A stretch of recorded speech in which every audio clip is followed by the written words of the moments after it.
I've been thinking a lot lately about the things going on in this world, and um, I have this underlying idea that all things are spiritual. And I'm like, what's so spiritual about the chaos and the things that are going on in this world? And then that took me to some ancient texts.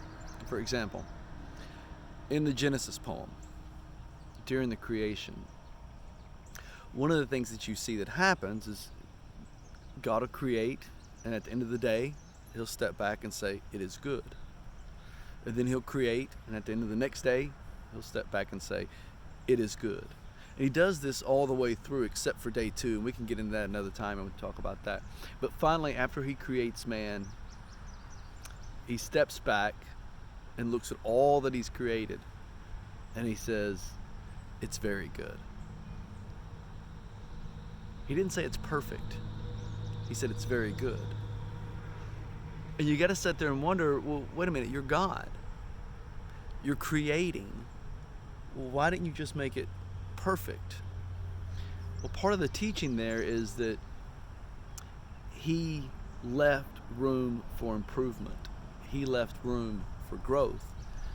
And what's interesting is that when he created man, one of the things that he did was he gave man dominion, and he gave man a role in creation to not just take care of it, but to be a part of it. You see, one of the things that God has done for us is he's made you a part of his creation, not just a created person, but a creator yourself. You're invited there to take care of the environment. You're invited there to be a part of creation. And what's unique, you look at all the things that he created, man's the only one with the ability to create something new. Man's the only one with the ability to help creation along. There's an ancient Jewish concept called Tikkun Olam, and it means repair the world. In other words, every time you do something to make the world just a little bit better, you're taking part in creation. You're walking through a park and you pick up a water bottle and you throw it in the trash. You just join God in taking care of creation. You go in and you help when we go in as a society and we help maintain a wildlife, we're helping God in taking part in creation. We're helping God every time we do something to make the world just a little better place. But it goes beyond that. If you go forward to the book of Isaiah, the prophet, now Isaiah served under several kings. And matter of fact, the last king he served under had him assassinated. But in Isaiah's passage there, in the very first few chapters, he describes this world, this beautiful new world, this idea where they will turn, listen to this, they will turn their swords into plowshares and their spears into pruning hooks, and they will learn war no more. He describes this beautiful world where mankind lives in peace with one another. We don't study war. But after that, he goes on and he begins to deconstruct the current world. He talks about the corruption within the religious system, the corruption within the political system, the corruption within the judicial system, the corruption within the military system. He sits down and says, this is our current world.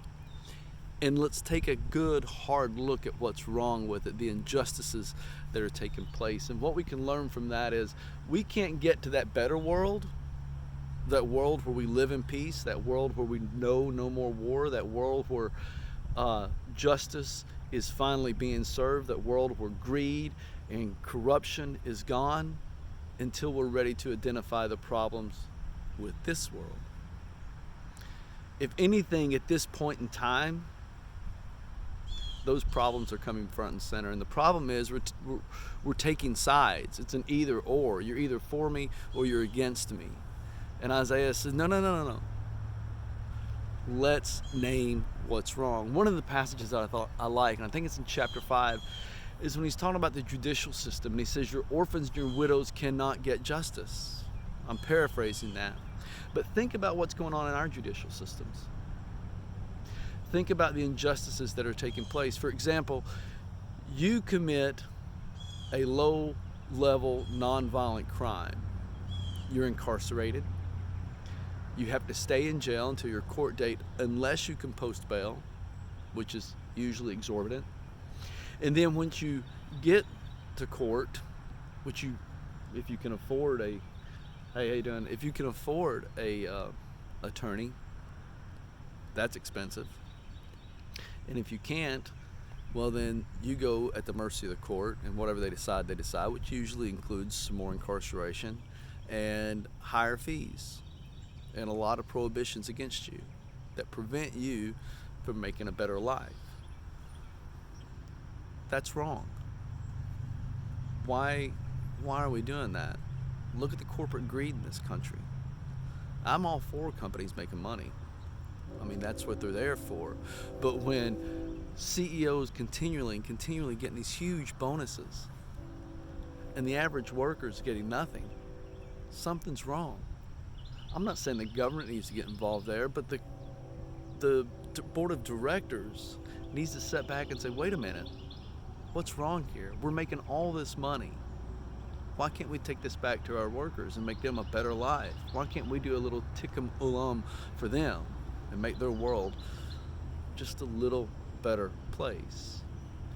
Isaiah's got a beautiful concept there. Let's join in the discussion. Let's be part of the solution. Let's deconstruct what's wrong in our judicial system. Let's deconstruct what's wrong in our religious systems. Let's deconstruct what's wrong in our legal systems. Let's deconstruct what's wrong in our businesses. And let's make it a better world. Is that really that hard? Does that have to be an either or? I mean, I can say that I support capitalism and still say there's greed taking place.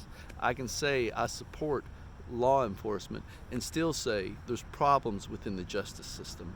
For example, there used to be a day when officers and judges had discretion, but now we have this system of mandatory minimum standards. In other words, take George Floyd. He gets arrested for a counterfeit $20 bill. That's a non-violent, low-level crime. Had the system been different, had the system in such a way that officer had the discretion, or those officers had the discretion to simply give him a ticket and a court date, none of that would have happened. Had we had a culture within our judicial system that said, hey, if you can issue discretion, do it, what would have happened there? It would have been a better world. But how do you and I take part in that? There's another concept. It's known as the greatest commandment. It starts out with, you shall love the Lord your God with all your heart, your mind, your soul, and your strength. The beautiful thing about that is, it's talking about if you're going to love the divine, if you're going to be a follower of God, you do that by loving yourself. You take care of your heart. You guard it. You take care of your mind. You put the things in there that needs to be in there. Not all the controversy, not all the hate, you just stay away from the news. Read things and put into your mind that are healthy and that are good.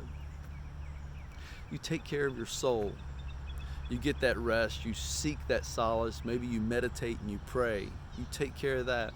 You take care of your strength by the way you eat, the way you take care of your body. That's spiritual. And when you do those things, you begin to love yourself. And God says when you love yourself and you take care of yourself and you're healing yourself, you're loving Him.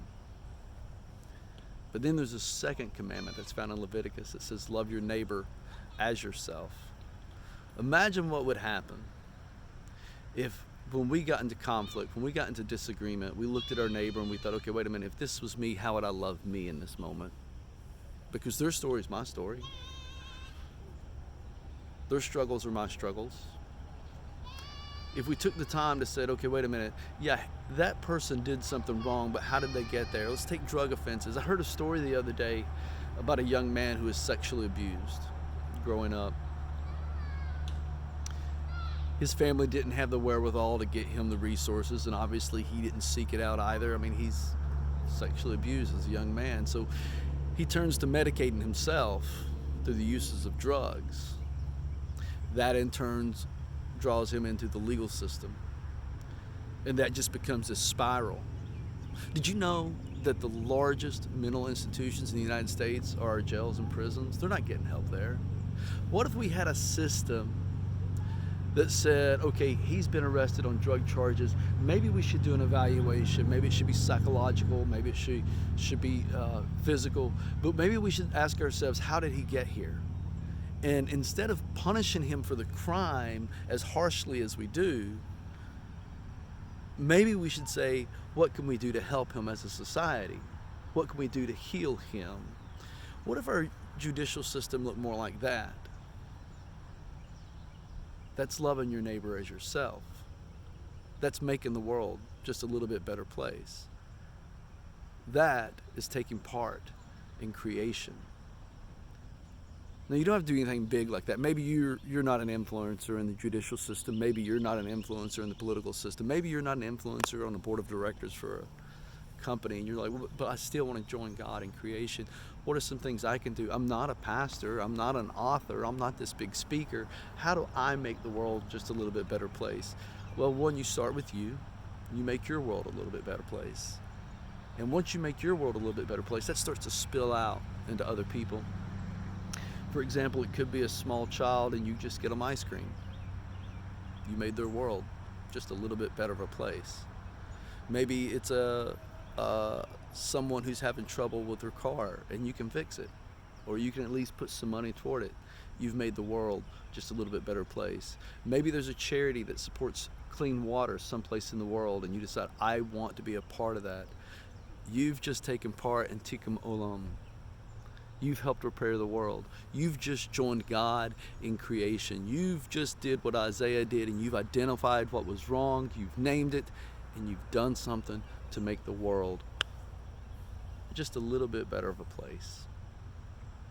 So as we think about these controversies today and we talk about them, one of the things that I've noticed is that already, even in all the chaos, even in all of the horrible things that are being said, that are being done, the world's becoming a better place.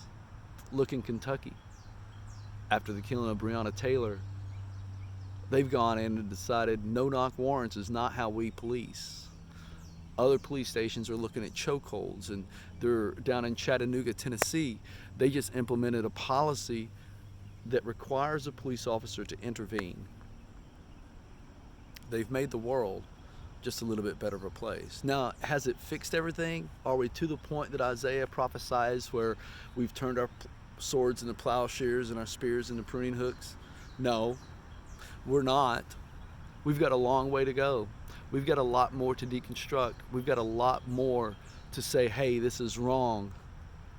But every time you make another step in making the world a little bit better place, we do what I believe it was Martin Luther King said, the arc of justice bends toward good. I butchered that, I know. But you get the idea. We're not going to make dramatic steps, but you can make a small step where you're at. You can make a small step in the life of someone with you. But it starts with you. How you love yourself. How you worship God. It starts with you. Instead of joining in on taking a side and being part of the argument, what if you joined in and said, hey, let's be part of the solution? And then you took those small little steps to make the world a better place. And it can start with just a bottle of bubbles and a small child. It can start with a bouquet of flowers for somebody. It can start with you. Have fun, my friends.